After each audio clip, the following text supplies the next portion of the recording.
एक छोटे से गांव में श्यामू नाम का एक मेहनती और ईमानदार किसान रहता था। वह अपनी कड़ी मेहनत के कारण पूरे गांव में प्रसिद्ध था। श्यामू का जीवन सरल था। खेतों में काम करता, अपने परिवार का पालन पोषण करता और अपनी फसल से जीवन यापन करता। लेकिन एक दिन अचानक गांव में सब कुछ बदल गया। श्यामू, मैंने सुना है कि राजा ने ब्याज बढ़ाने का आदेश दिया है। अब हम कैसे अपना कर्ज चुकाएंगे? हमारे पास तो पहले से ही बहुत कम है। घबराओ मत, हम मेहनत करेंगे जैसे अब तक करते आए हैं। हमें ईश्वर पर भरोसा रखना होगा। राजा चाहे जितनी भी कठिनाई खड़ी करे, हम हार नहीं मानेंगे। यह बात तो ठीक है श्यामू, लेकिन हमारा गुजर बसर तो सिर्फ खेती से ही होता है।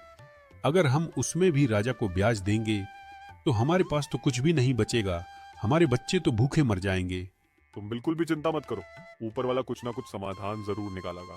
गांव में तनाव तब और बढ़ गया जब राजा ने अपने सेनापति के साथ दरबार में किसानों पर नया फरमान जारी किया। अब समय आ गया है कि सभी किसानों से कर्ज वसूल किया जाए, ब्याज और बढ़ा दिया जाए ताकि हमारे खजाने में धन आए। जो भी किसान चुकाने में विफल हो उसे सजा दी जाएगी। जी महाराज, मैं तत्काल यह आदेश सभी किसानों तक पहुंचा दूंगा।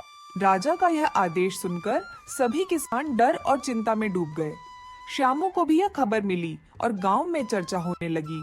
गांव के सभी किसान एक जगह इकट्ठे हुए, जहां वे इस नई समस्या पर विचार विमर्श करने लगे। हर कोई निराश और भयभीत था। अब हम क्या करेंगे? राजा ने ब्याज और बढ़ा दिया है। हमारे पास पहले से ही खाने के लिए बहुत कम है। अब कर्ज कैसे चुकाएंगे? हम सब बर्बाद हो जाएंगे। राजा बहुत कठोर है।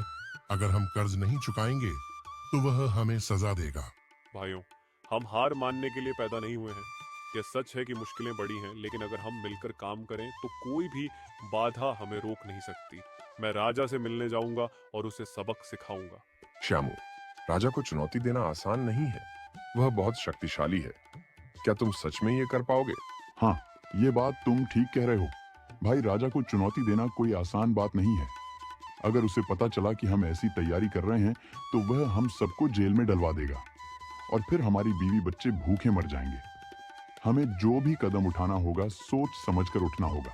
अगर हम सब मिलकर मेहनत करें और सही रास्ता अपनाएं तो कुछ भी असंभव नहीं है। मैं राजा को दिखाऊंगा कि किसान केवल मेहनत करने वाले नहीं, बल्कि बुद्धिमान और साहसी भी होते हैं। श्यामू ने अपनी कड़ी मेहनत से हार मानने का नाम नहीं लिया। उसने दिन रात खेतों में काम करना शुरू कर दिया ताकि वह राजा का कर्ज चुका सके और गांव वालों को प्रेरित कर सके। उसकी पत्नी भी उसे हर कदम पर समर्थन देती थी। तुम हार मत मानना श्यामू। मैं जानती हूँ कि तुम जो ठान लेते हो उसे पूरा करके दिखाते हो। मैं तुम्हारे साथ हूँ। तुम्हारी बात सही है। मेहनत का फल हमें जरूर मिलेगा। ये हमारी आखिरी परीक्षा है और मैं इसे पास करूंगा। मुझे पता है कि तुम हार मानने वालों में से नहीं हो। अगर तुम एक बात को अपने मन के अंदर डाल लो तो तुम उसे पूरा ही करके रहते हो। ऊपर वाला तुम्हारे साथ दे।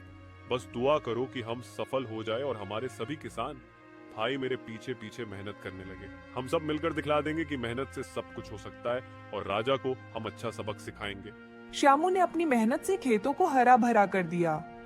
उसकी फसलें लहलहाने लगीं और धीरे धीरे गांव के अन्य किसान भी उसकी प्रेरणा से मेहनत करने लगे। श्यामू की मेहनत देखकर गांव के बाकी किसान भी प्रेरित हो गए। उन्होंने भी अपनी फसल उगाने में जी जान से मेहनत करनी शुरू कर दी। श्यामू अब अकेला नहीं था। गांव के सभी किसान एकजुट हो गए थे। श्यामू, तुमने हमें एक नया रास्ता दिखाया है।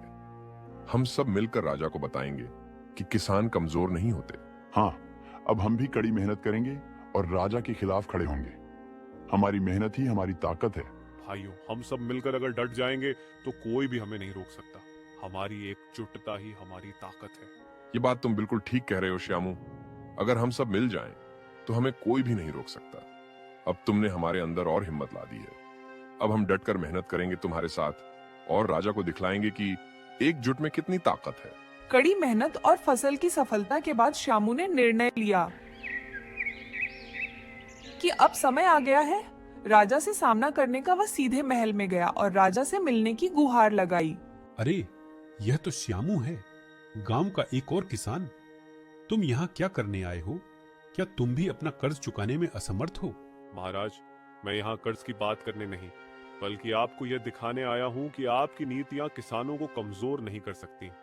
हम किसान मेहनत से अपना जीवन जीते हैं और अब हम आपकी ज्यादतियों के खिलाफ खड़े होंगे। तुम्हें लगता है कि तुम मुझे चुनौती दे सकते हो? मैं राजा हूं, मेरा आदेश कानून है। महाराज, असली राजा वह नहीं होता जो सब पर हुक्म चलाए। असली राजा वह होता है जो सबकी सुन और न्याय करे। आपने हम गरीबों की मेहनत को ललकार है, अब हम सब किस आपको बता देंगे।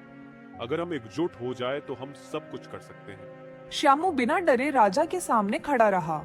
उसकी आवाज में सच्चाई और साहस था जिससे राजा हिल गया। आप राजा हो सकते हैं, लेकिन हमारी मेहनत हमें अपनी जमीन से जोड़े रखती है। अगर आप किसानों को दबाते रहेंगे तो एक दिन यह धरती आपको ही सबक सिखाएगी। तुम बहुत साहसी हो श्यामू, लेकिन क्या तुम सच में सोचते हो कि तुम्हारी बातों का मुझ पर असर होगा? श्यामू की दृढ़ता और साहस ने राजा के मन में हलचल पैदा कर दी। राजा जो अब तक अपने आदेशों को ही अंतिम मानता था, अचानक सोच में पड़ गया। उसके दरबार में सन्नाटा छा गया। श्यामू की आंखों में एक चमक थी जो उसकी सच्चाई और न्याय की लड़ाई को दर्शा रही थी। तुम्हारी बातें मुझे सोचने पर मजबूर कर रही हैं श्यामू, लेकिन मैं अभी भी यह नहीं समझ पा रहा कि तुम क्या साबित करना चाहते हो। तुम्हें पता है, यह देश मेरे शासन में है और जो मैं कहता हूं वही कानून है। महाराज, हम किसान आपकी प्रजा हैं। हम आपकी रियासत को अन्न देते हैं। अगर आप हमें कुचलते रहेंगे तो यह धरती बंजर हो जाएगी।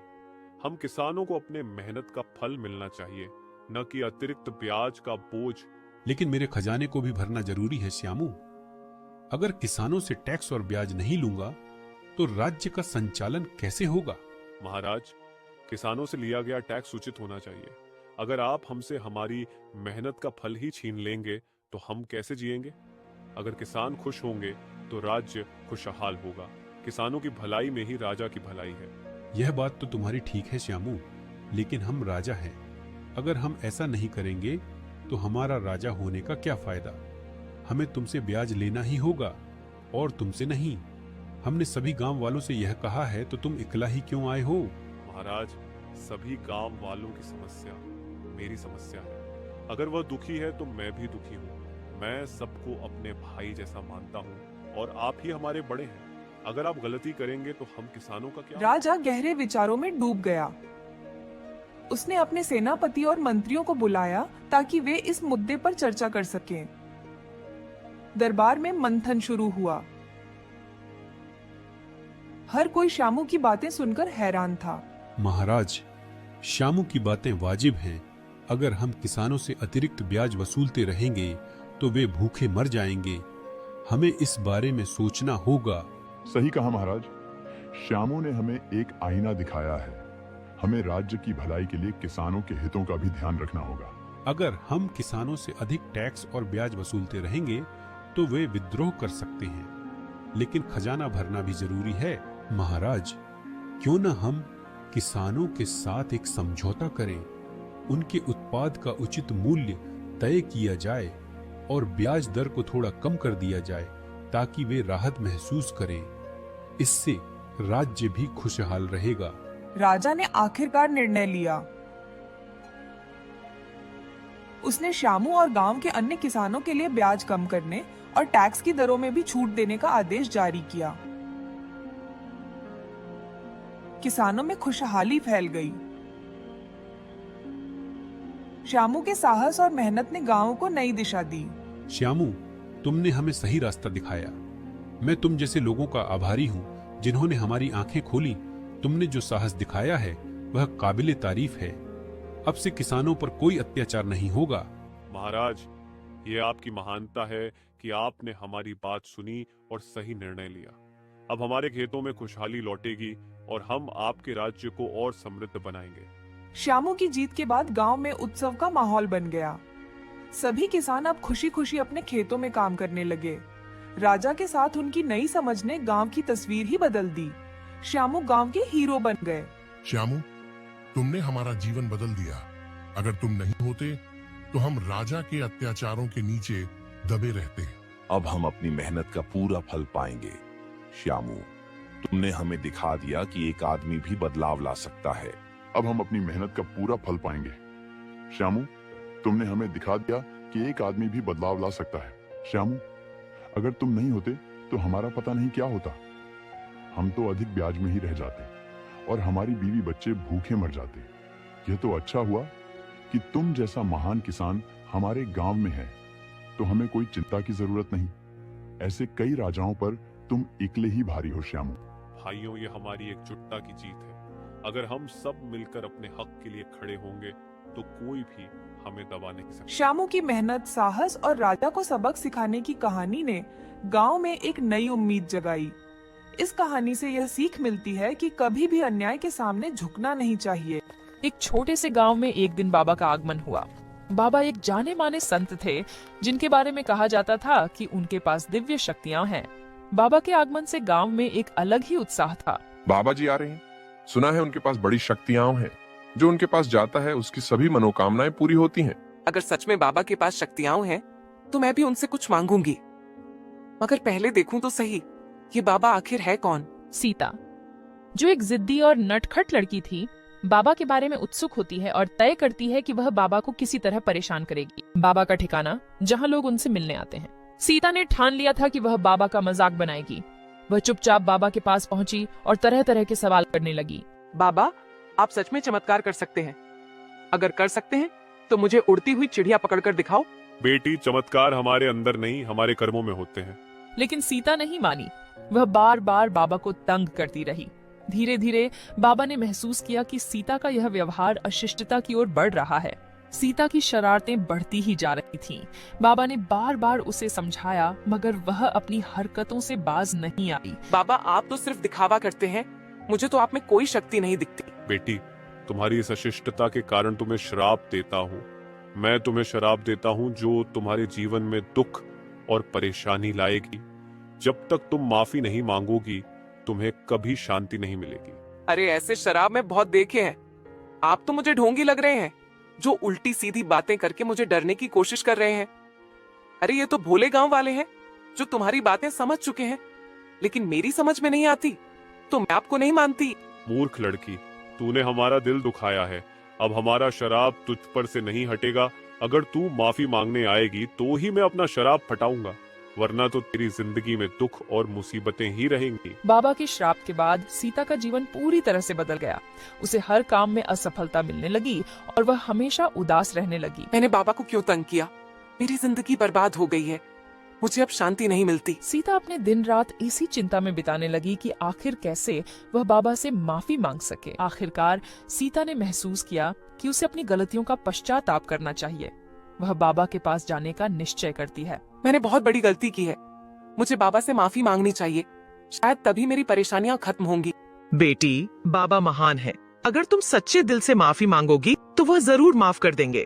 ठीक है माँ, अगर आप बोलते हो तो मैं बाबा के पास जाऊंगी और उनसे सच्चे दिल से माफी मांगूंगी। सीता बाबा के पास गई और उनके चरणों में गिरकर माफी मांगी।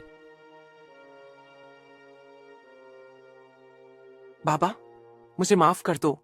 मैं जानती हूँ कि मैंने बहुत गलत किया। आपकी कृपा से मुझे फिर से सुख और शांति चाहिए। बेटी, मैंने तुम्हें सिर्फ एक सबक सिखाने के लिए श्राप दिया था। जीवन में हमें हमेशा विनम्र और दूसरों का सम्मान करना चाहिए। माफी मांगने से ही तुम्हें मुक्ति मिलेगी। बाबा ने सीता को माफ कर दिया और उसे एक महत्वपूर्ण शिक्षा दी। बेटी, कभी भी किसी का मजाक नहीं उड़ाना चाहिए। हमेशा अपने बड़ों की इज्जत करनी चाहिए। अगर तुम ऐसा करोगी तो मेरा आशीर्वाद तुम्हारे साथ रहेगा और तुम्हें कभी भी किसी चीज की जरूरत नहीं पड़ेगी। बस तुम किसी का भी मजाक मत बनाना, हर किसी की इज्जत करना। पापा, आपने मुझे सिखा दिया कि हमेशा अपने बड़ों की इज्जत करनी चाहिए। मैं आपकी बात मानूंगी और रात से सबकी इज्जत करूंगी। आपकी वजह से ही मुझे एक नई दिशा मिली है। मैं आपका एहसान कभी भी नहीं चुका सकती। तो दोस्तों, इस कहानी से हमें क्या सीख मिलती है? कभी भी किसी का मजाक नहीं बनना चाहिए, चाहे कोई भी हो। हमेशा उसे हंस खेलकर बात करनी चाहिए। अगर किसी को उल्टा सीधा बोलोगे तो वह कुछ ना कुछ शराब से ही देगा। इस मारे किसी का दिल नहीं दुखाना चाहिए। अगर वीडियो अच्छी लगी हो तो वीडियो